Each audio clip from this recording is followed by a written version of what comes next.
नमस्कार मित्रांनो, आज शेळगाव टाकळी येथे इरिगेशन खात्याचा नाला फुटल्याकरिता हे बघू शकता अतिशय गैर व्यवहार आहे। कारण ह्या इरिगेशन खात्याचा की बघू शकता ह्या नाल्यावर अजिबात कसल्याच प्रकारचा देखरेख नाही, तरी ह्या शासनाने इथला नाला फुटलेला आहे। शासनाने बघू शकता ह्या शेतकऱ्याचं म्हणणं काय ते आपण जाणून घेऊ।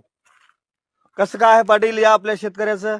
आमच्या या नाल्याचा नाला सर्वे ज्या डोजरनं काढलंय ते नाला बरोबर काढलेला नाही। अच्छा, जिथं गट्टे ठेवलंय, झोडपं ठेवलंय। बरं, आणि आम्ही 3 दिवस झालं तळमळ करू लागलो त्या मॅडमला। मॅडम येऊन काय सर्वे करायला नाही, एक वेळेस येऊन बघून गेली। आमची कमी भरती 10 एकर जमीन हरभऱ्याची पुरा होऊन गेली, गाळा सहित गेली।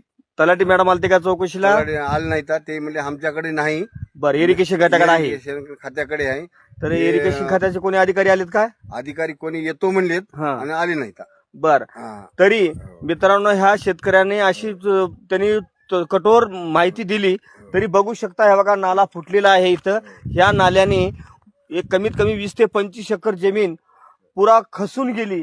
तर ह्या जमिनीची भरपाई या इरिगेशन खात्याने द्यावे, अन्यथा नसल तर शेतकऱ्यांनी स्वतः उपोषणाला बसण्यासाठी इशारा दिलेला आहे। तरी पोटावर तोंडाला आलेला घास आमचा निघून गेला।